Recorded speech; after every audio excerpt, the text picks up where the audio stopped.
All set up, boss. Actually, he's the boss. I just pay for everything and design everything. Make everyone look cooler. Hey up, lads, lasses, and everything in between. Welcome to this video, a review on the Avengers Age of Ultron. So I saw this film yesterday, which is the 23rd of April. So, release day. Just a warning, this video may contain spoilers. I'm going to try and make it not contain spoilers because I don't want to give anything away, but if you haven't seen the film yet, I'll try and make this not ruin it for you.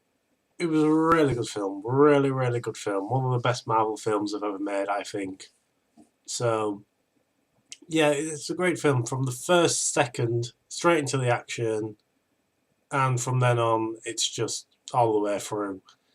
I don't think there was a boring bit in it. I mean, I might have to go see it again just to see if it was any boring bits in it, but I was glued to it all the way through. You know, it was nearly 2.5 hours long and it just flew by like seconds. So what I'm going to do is I'm going to go through each individual character and I'm going to tell you what I thought of them in the film. Time to work for a living. Obviously, we're going to start with Iron Man. Robert Downey Jr., still one of the best characters in the franchise and still one of the best actors doing the character as well. If they ever start a reboot, they've not got to do Iron Man because no one's going to be able to do it as good as Robert Downey Jr. Basically, you know, Iron Man's his normal self, making the jokes, getting the quick liners in. You know, he's Iron Man, he does that. But the team start to see flaws in him. And as the team starts to see flaws with him, so does the audience, me. I spent most of my time during Phase 1 and Phase 2 adoring Iron Man.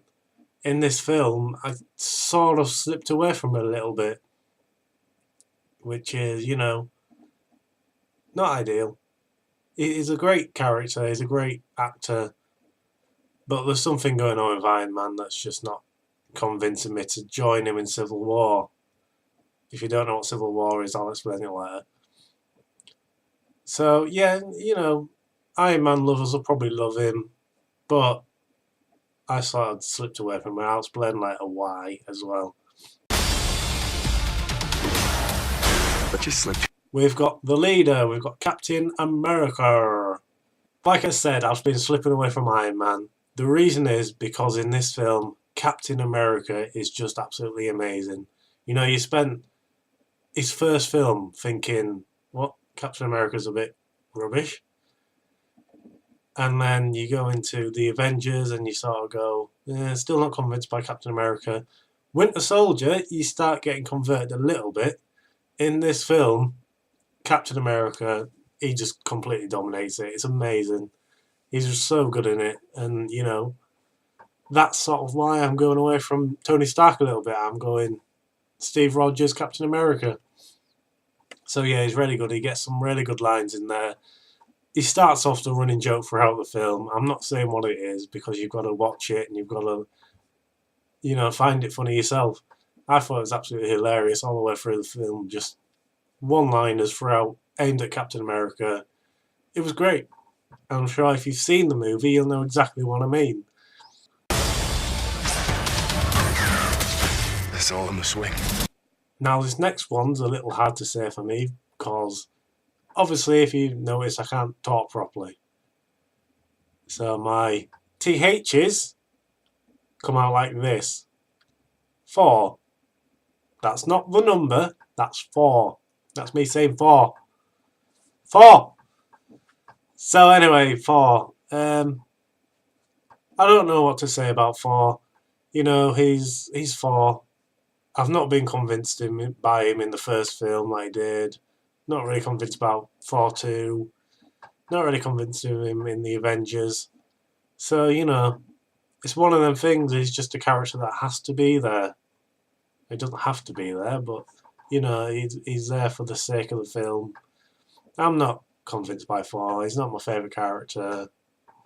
So, you know, he doesn't really do him much favours in this film anyway because he buggers off halfway through.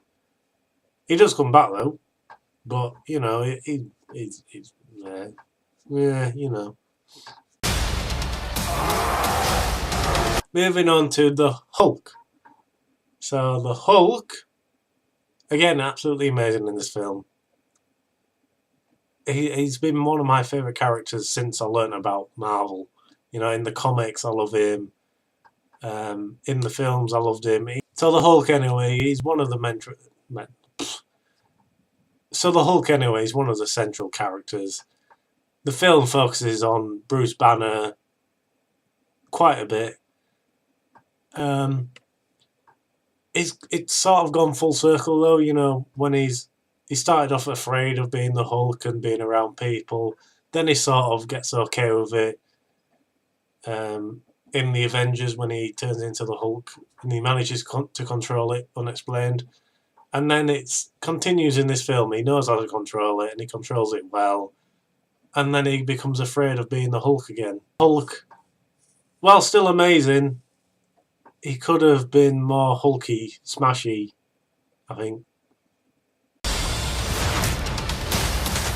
Hey, big guy. Black Widow. We finally find out quite a bit about her past. Well, I say quite a bit. There's a little scene where it shows snippets. Doesn't really explain much, but then she sort of explains a little bit about it. So you finally find out stuff about her and you sort of sympathise with her. She sort of becomes a different character to you. She's no longer this assassin. She's sort of this different, deep character. I mean, she was deep before. You always sort of thought, why is she like this? I want to know about her. And then you sort of find this other side to her, and it's different to what you thought it would be. And it's quite sad, actually. I thought it was sad anyway. If you step out that door, you're an Avenger. So this film, it's called The Avengers Age of Ultron. It should have been called Hawkeye the movie, to be honest. In the first film, he didn't do much. So it's understandable that they wanted to give him a bigger role in this film. But there's a time where it becomes a bit too much. Hawkeye, for most people, I'm sure pretty much a lot of people agree with me that Hawkeye's not everyone's favourite character. If you were to choose a character you wanted to look at the most, it would probably be Hawkeye at the bottom. But Marvel kind of pulled it off, you know. It's sort of shed a new light on Hawkeye, and you sort of upped your opinion on him a little bit. So, you know, well played Marvel. They did a good job there with Hawkeye, and you've got to give them some credit there. She is badass. I mean, they both start off on Ultron's side, as you've seen in the trailer, and then they turn to the Avengers side. And it's great. She's so powerful, like, just watching her powers just... But the way she can manipulate people's minds and, you know, what she does near the end, great. It's great. You didn't see that coming? We sort of saw a different Quicksilver in Days of Future Past, X-Men. So it was great to see Marvel Cinematic Universe version of Quicksilver. And, you know, he was better, I think.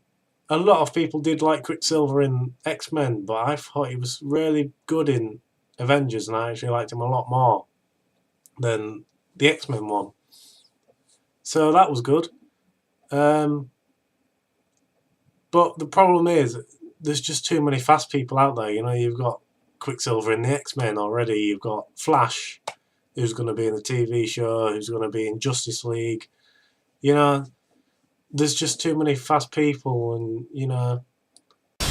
All right, it's time for some fun. There was so much potential for Ultron. I thought he was going to be, like, the best bad guy Marvel have ever done. You know, I thought... Marvel have never really got it right with bad guys. They've never, you know, Red Skull, Whiplash, you know, Abomination. Abomination were cool, but they've never really got it right. And I thought Ultron was going to be a turning point and they were actually going to get it right for once. But here's the downfall. The trailer misleads you. He looks so creepy. He looks so evil in the trailer. And it makes you so chilling when you first see it. And you think, wow, Ultron is going to be so good. And then you watch the film. And he's a bit of a diva. You know, he's sort of taken on Tony Stark's personality. So he doesn't seem as evil as he could have been. Which sort of, you know, breaks your heart a little bit. But either way, still a really good bad guy. You know, there's a couple moments with him when you sort of go, wow, that is evil. Or wow, that was so cool. So, you know, still pretty good. And, you know, fair play Marvel, you've done it.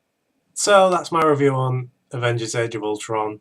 Really good film. I can't recommend it enough. Go see it. Go see it again. And go see it again. Because it's so good. I'm probably going to go see it again at some point. So a quick thing before I go. I did pick up a piece of merchandise, if you want to call it that. It's now a new collectible for me. I'm going to start collecting as many of these as possible. I knew it would happen as soon as I bought it. But I'll just show you what I got. Agent Coulson, this little pop thing. I don't know if you've seen these kind of things before. I picked it up Forbidden Planet. If you haven't been to Forbidden Planet before, go there. There's some really cool stuff in there. You know, they've got comic books, they've got graphic novels, they've got toys of all kind. They've got huge action figures. You know, there was a massive Loki there. There was quite a big Falcon. You know, they've got DC stuff, they've got Walking Dead stuff, they've got Assassin's Creed stuff, they've got Doctor Who stuff. Really cool shop. I couldn't recommend that enough, so go see it. But now, as the video comes to a close, the next big film is going to be Captain America Civil War, which is, you know, it's that book. Basically, if you've ever read the book or you know the basics of it, Captain America versus Iron Man. Iron Man is pro to all the government stuff. Captain America doesn't believe in it. You know, we've seen the two sides. It doesn't quite work because, you know, Iron Man's against the government anyway. So it'd be nice to see what changes his mind. Probably all this Ultron stuff. You know, it's going to be a fun movie. I mean, they've got Spider-Man in it so far. You know, they've got Hawkeye, Black Widow. They've got quite a few characters in it, and I think the most anticipated thing about it is going to be Spider-Man in Civil War. But it'll be great to see who else they managed to get in that time. And so, as the video comes to a close, I'm going to leave you on this choice for Civil War. Team Stark, Team Rogers. I can tell you right now, Team Rogers for me. Thanks for watching again, guys. I hope you enjoyed this video.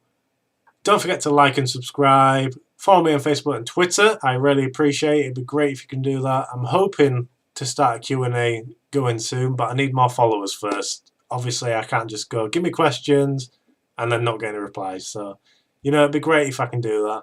So please subscribe, like, everything you can. I really appreciate it. And I will see you next time. And the next review, I think, is going to be Jurassic World. So, see you next time, guys. Goodbye. I was like, I'm Widdicombe then. I'm Widdicombe. What?